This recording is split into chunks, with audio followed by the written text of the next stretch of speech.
दवा देते हैं या जिनसे डायबिटीज होती है और कितने टाइप की डायबिटीज है।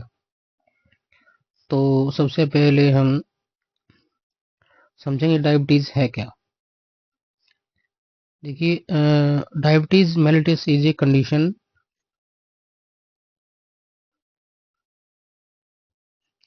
characterized by elevated blood sugar level due to insufficient insulin production or ineffective use of insulin by the body।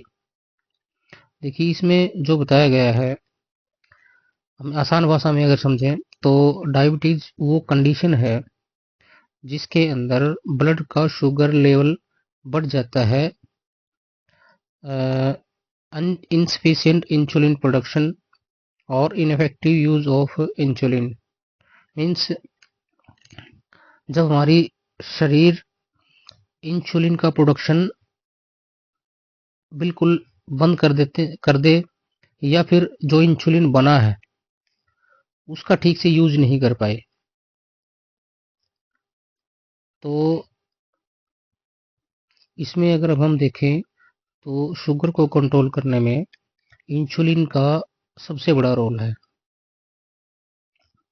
Sugar हमारे शरीर के लिए बहुत ही महत्वपूर्ण चीज है और इसका बढ़ जाना या फिर नॉर्मल लेवल से कम हो जाना दोनों हमारे शरीर के लिए घातक हो सकते हैं। शुगर हमारे लिए जरूरी इसलिए है क्योंकि शुगर से ही हमें एनर्जी मिलती है और ये हमें खाने से प्राप्त होती है, जिसमें कार्बोहाइड्रेट्स को डाइजेस्ट होने के बाद ग्लूकोज में कन्वर्ट किया जाता है और ये ग्लूकोज जब ब्लड के अंदर बढ़ जाता है तो हमारा शरीर नेगेटिव फीडबैक सिस्टम के थ्रू इंसुलिन रिलीज करवाता है पेनक्रियाज के बीटा सेल्स से। अब वो पेनक्रियाज की बीटा सेल्स इंसुलिन जब रिलीज करती हैं तब सेल के अंदर जाकर वो इंसुलिन अटैच होती है और सेल का दरवाजा खोलती है शुगर सेल के अंदर जाने के लिए। जब ग्लूकोज सेल के अंदर चला जाता है तब उसका यूज हो पाता है। इसका मतलब क्या हुआ कि शुगर का यूज हम सेल के लेवल पर करते हैं, ना कि ब्लड के लेवल पे। इसलिए ही ब्लड के अंदर अगर शुगर की मात्रा बढ़ जाती है तो वो हमारे लिए खतरनाक हो सकती है। अब अगर शुगर का लेवल ब्लड के अंदर बढ़ गया है और पेनक्रियाज इंसुलिन को रिलीज नहीं कर रही है, इसका मतलब है कि बीटा सेल्स डैमेज हो गई है, वो ऑटोइम्यून कंडीशन हो सकती है जो कि टाइप 1 डायबिटीज में होता है। इसके बाद आता है इनफेक्टिव यूज ऑफ इंसुलिन। ये कंडीशन तब आती है जब हमारा शरीर इंसुलिन को रेसिस्ट करना शुरू कर देता है। देखिए, इसमें होता क्या है, जब सेल के अंदर ग्लूकोज की मात्रा बढ़ने लगती है तो उस बढ़ी हुई मात्रा को जितना यूज करना है उसके अलावा जो बच जाती है ग्लूकोज, उसको फिर कन्वर्ट किया जाता है ग्लाइकोजन में और वो ग्लाइकोजन लीवर में और मसल्स के अंदर स्टोर होती है। ऐसा शरीर इसलिए करता है ताकि अगर किसी टाइम जैसे कि फास्टिंग का टाइम है या किसी कारणवश हमें टाइम से खाना नहीं मिल पाता है तो उस कंडीशन में हमारा शरीर उस ग्लाइकोजन को दोबारा से यूज कर सके और उसके लिए हमारे पेनक्रियाज से ग्लूकागोन का स्राव होता है। अब टाइप 2 डायबिटीज वाले मरीजों के साथ यही कंडीशन जो आती है, ताकि देखिए इसमें अगर जैसे ज़्यादा स्टोरेज होने की वजह से, कहने का ज़्यादा स्टोरेज तब हुई जब हमारा शरीर उसको यूज नहीं कर पा रहा है। अब इसमें जैसे मोटे आदमी हैं या जो फिजिकली इनएक्टिव हैं, उन उन लोगों को टाइप 2 डायबिटीज होने के ज़्यादा चांसेस रहते हैं। अभी हम इसको मुख्यतः तीन स्थितियों के हिसाब से समझ सकते हैं। जैसे where the body becomes resistant to insulin, जहाँ पर बॉडी जो है इंसुलिन का विरोध करना शुरू कर देती है। दूसरी स्थिति है where the body produces little to no insulin, जिस कंडीशन में आपका शरीर इंसुलिन बनाना ही बंद कर देता है या बिल्कुल नाम मात्र की बनाता है। और तीसरी जो कंडीशन है वो है गेस्टेशनल डायबिटीज, जो कि प्रेगनेंसी के टाइम पर देखने को मिलती है। अगर लंबे समय तक आपके शरीर में शुगर का लेवल अगर हाई रहता है तो आगे भविष्य में हमें हार्ट, किडनी, आंखों से जुड़ी हुई परेशानियां और हमारी नार्व से जुड़ी हुई परेशानियों का सामना करना पड़ सकता है। इन ऊपर बताई गई सारी कंडीशन के हिसाब से हम डायबिटीज को अलग अलग भागों में विभाजित करते हैं। उनमें पढ़ेंगे हम ये भी। सबसे पहला है टाइप 1 डायबिटीज।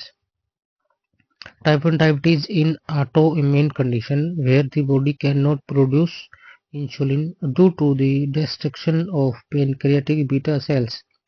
Type 1 diabetes एक ऑटोइम्यून कंडीशन है। ऑटोइम्यून कंडीशन का मतलब है जब आपका शरीर आपके विरोध में उतर आता है मोटे तौर पे, और वो बीटा सेल को डैमेज करने लगता है टाइप 1 डायबिटीज में, जिससे इंसुलिन का प्रोडक्शन ना के बराबर हो जाता है। नंबर 2 है type 2 diabetes characterized by insulin resistance where the body does not use insulin effectively, often linked to obesity and inactivity।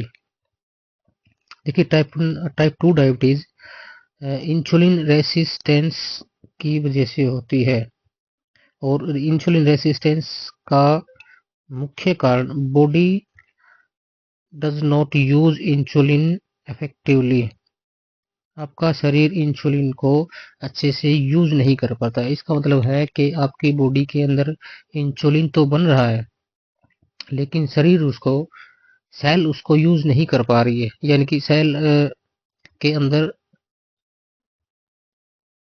Glucose जा ही नहीं रहा है इंसुलिन की रेसिस्टेंसी की वजह से।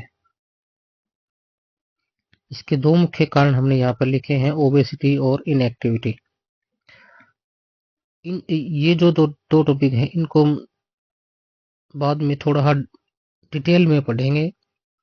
इसके बहुत सारे कारण हैं। ओबेसिटी में इन्फ्लेमेशन भी होता है, या और कई चीज़ें और भी हैं जो कम होने की वजह से इंसुलिन रेजिस्टेंसी होती है।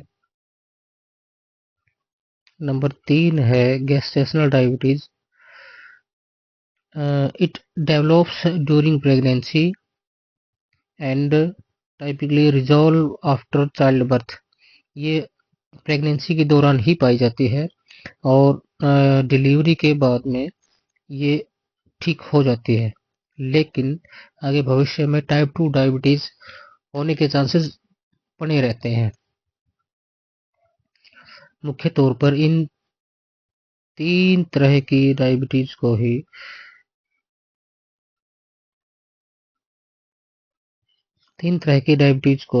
डायबिटीज की कैटेगरी में रखा जाता है, लेकिन इसके अलावा और भी हैं कुछ कंडीशन होते हैं जिनको हम आज डिस्कस करेंगे, लेकिन ये सिर्फ एडिशनल है, समझने के तौर पर समझना चाहो तो आप समझ सकते हो। नंबर 4 आती है maturity onset diabetes of the young, जिसे शॉर्ट में MODY या मोडी के नाम से भी जाना जाता है। ये एक रेयर जेनेटिक फॉर्म है डायबिटीज की, यूजुअली डायग्नोस्ड बिफोर 30, 25 या 30 के आसपास की एज तक इनको माना जाता है। Number 5 neonatal diabetes, diagnosed in infants under 6 month.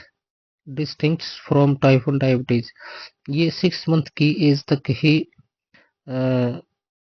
Diagnose होती है।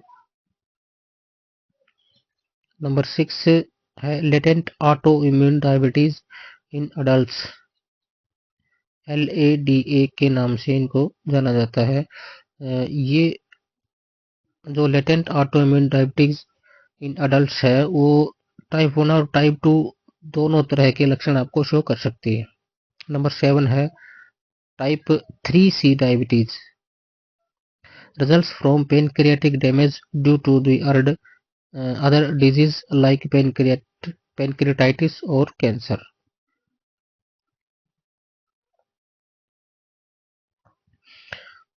इनके सिम्टम्स की अगर हम बात करें तो मल्टीपल चीजें इसके अंदर आपको फेस करनी पड़ सकती हैं, जैसे इंक्रीज्ड थ्रस्ट एंड यूरिनेशन, ज़्यादा प्यास और बार बार में फ्रीक्वेंट यूरिनेशन की प्रॉब्लम आपको हो सकती है।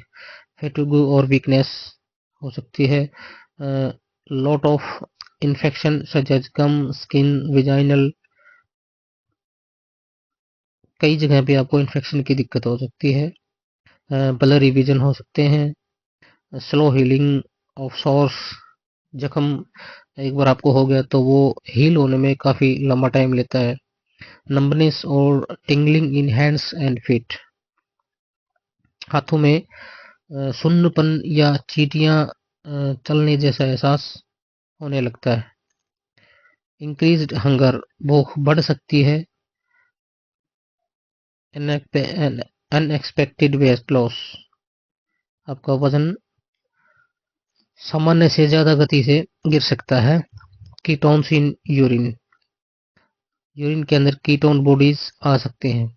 इसके अलावा ये कॉमन मैंने लिखे हैं, अलग अलग जैसे हम टाइप 1, टाइप 2 या गैस्ट्रेशनल या बाकी जितनी भी डायबिटीज की टाइप हमने डिस्कस करी है उनको अलग अलग से अगर हम पढ़ेंगे बाद में आगे के चैप्टर में तो ये सारी चीजें आपको क्लियर करते हुए चलेंगे। धन्यवाद। अगर हमारा बताने का या समझाने का तरीका या आपको या हम ये जो चीज़ समझाई गई ये सही है, आपको समझ में आई है तो बने रहिए हमारे साथ। धन्यवाद।